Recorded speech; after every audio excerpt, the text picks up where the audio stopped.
such a fascinating trajectory with, I think, what's probably best described as the tech right, a growing faction of people from the Winklevoss twins to Marc Andreessen and Ben Horowitz. Elon Musk is probably lumped into this category too, or best fits this category too.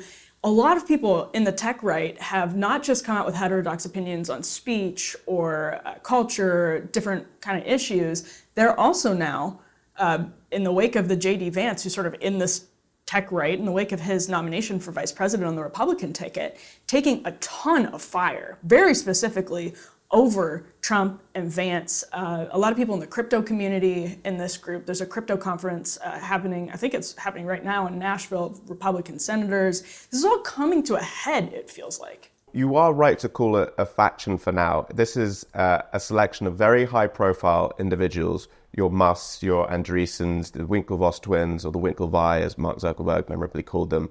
And essentially, this group has become a lot more vocal in their support for essentially conservative ideas, and one man in particular, Donald Trump. So Elon Musk, he actually ended up endorsing Donald Trump a few weeks ago, and he was in Washington yesterday as a guest of Netanyahu. Now, he was actually forced to deny reports that he was donating $45 million a month to the Trump campaign. But he has endorsed Trump, and along with other tech investors, so Marc Andreessen and Ben Horowitz. And as night follows day, what has come but a few more hit pieces? And the latest one came from The Verge, which attacked Andreessen and Horowitz for moral bankruptcy, essentially pinning them down for their narrow focus on the likes of AI, crypto, tax policy, and ignoring the wider threats to women's reproductive rights, the threat that Trump allegedly poses to democracy, and that kind of thing. So there's been a weird little divergence going on in Silicon Valley, and it's actually coming out more into the open now. We've had a pretty ugly exchange between Democrat investor Paul Graham and David Sachs, who's become a very prominent figure in Republican circles. But all of this goes to show that life in Silicon Valley, life in California, things are just turning a little bit at the moment. You know, California was sort of a hub, and obviously it was a hub of the Reagan Revolution. There was something about California that spoke to the libertine, the sort of post-war, booming American future. And that was really molded in California, in no small part. And I'm wondering if something similar is happening now. It kind of, the Verge hit piece that you just mentioned actually kind of undermines concerns that a lot of people have, that the right is trading one set of oligarchs for another, because it shows that the new sort of right-leaning oligarchs are still a really tiny group that is under major attack, that is still taking a lot of hits for their stances, whether it's on Vance or Trump or free speech.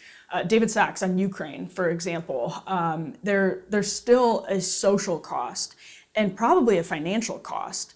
When you look at, the market for someone like Elon Musk, or you look at X, something like that, there's probably still a financial consequence in some cases for people taking these stances. I think this kind of group of oligarchs, if we extend that argument forward, what they're doing is, one, ideological.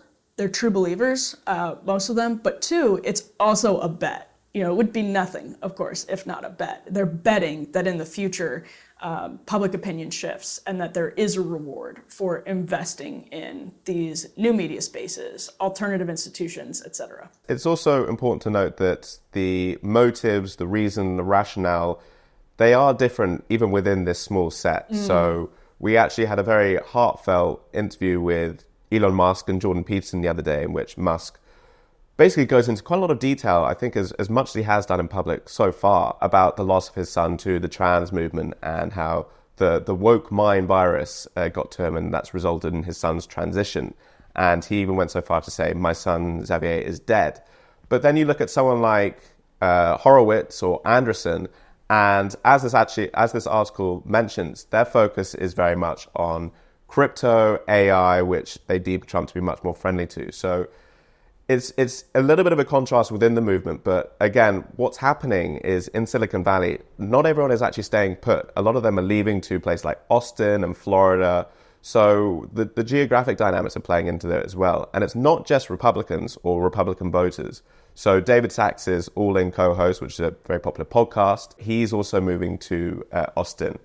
because they just find the regulatory environment is just too much and they need to escape. And so it could be as much of the city and the local situation as it is the national political scene. I aspire on this show to interrupt you as much as Jordan Peterson interrupted Elon Musk in that interview. Okay, I don't think we'll be getting very far on the show if you do that. Thank you so much for tuning in. Make sure to subscribe to the Undercurrents channel, and I'll see you back here soon.